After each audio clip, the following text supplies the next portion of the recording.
భట్టి గారు నిన్న మాట్లాడుతూ 2018లోనే సైట్ విజిట్ సర్టిఫికెట్ ప్రతిపాదన ఉందని చెప్పే ప్రయత్నం చేశారు. కానీ ఇక్కడే అత్యంత కీలకమైన మౌలిక ప్రశ్న తలెత్తుతుంది. ఆ సిఫార్సు అసలు ఎటువంటి పనుల కోసం? ఇప్పుడు ఇదే కదా CMPDI సిఫార్సులు ఇచ్చింది అని భట్టి గారు బయటపెట్టిన డాక్యుమెంట్ ఇది. It's not my document. ఇందులో సైట్ విజిట్ సర్టిఫికెట్ ఎటువంటి పనుల కోసం పెట్టాలని వీళ్ళు సిఫార్సు చేశారు. అది కోల్ హ్యాండ్లింగ్ ప్లాంట్ కోసమా, కోల్ ఎవాక్యుయేషన్ సిస్టమ్ కోసమా, స్క్రీనింగ్ లేదా వాషింగ్ ప్లాంట్ కోసమా, లేదు ఓబీ వర్క్స్ నిజంగానే ఓవర్ బర్డెన్ రిమూవల్ కోసమా అనేది బయట పెట్టలే భట్టి గారు. జస్ట్ చదువుకుంటూ పోయింట్రు. నేను కూడా చదివి వినిపిస్తాను దీంట్లో నుంచి కొన్ని పాయింట్లు ఆయనదే. అయితే ఆయన ఒక లైన్ చదువుతాడు, ఒక లైన్ ఇడిచిపెడతాడు అంతే. ఇది నేను భట్టి గారు చదివారు. ఇందులో ఏముంటుంది? ఈ సింగరేణి టెండర్ పిలిచింది అని. ఇది 2018 design, supply, erection, commissioning, construction and testing of coal handling plant. ఇది తర్వాత భట్టి గారు ఇంకోటి చదివిండు.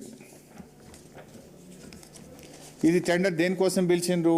Design, supply, erection, commissioning, construction and testing of CHP at RGOC3. అట్లే చాలా విషయాలు చదువుతూ లాస్ట్కు డిఫెన్స్ కూడా పిలిచింది అన్నాడు. కేంద్ర ప్రభుత్వం డిఫెన్స్ కూడా సైట్ విజిట్ సర్టిఫికేట్ పెట్టింది అని కూడా నిన్న భట్టి గారు పెట్టారు. అది ఏంది? సైనిక్ స్కూల్ వాళ్ళు ఒక టెండర్ పిలిచిండ్రు. దీంట్లో విషయం ఏంది? ఇది supply and installation of cloth dryer, పిల్లల బట్టలు ఆరబెట్టే మిషన్కు సైట్ విజిట్ పెట్టిండ్రు. దానికి ఓబీ టెండర్స్కి ఏమైనా లింక్ ఉన్నదా? ఇది చూపించే డిఫెన్స్ వాళ్ళు కూడా పెట్టారు బై సైట్ విజిట్ అంటాడు. ఇది ఏంటిది? క్లోత్ డ్రయర్ ఎట్లా పనిచేస్తుంది అనేది వాళ్ళు పోయి ఫీల్డ్లో ఫిజికల్గా చూడాలి. కానీ దానికి సింగరేణి ఓబీ బ్లాక్కు ఏమైనా సైట్ విజిట్ సర్టిఫికేట్ సంబంధం ఉందా? సో పోనీ సింగరేణిలో కూడా గతంలో పిలిచినరు అని చెప్పే ప్రయత్నం చేసిండ్రు.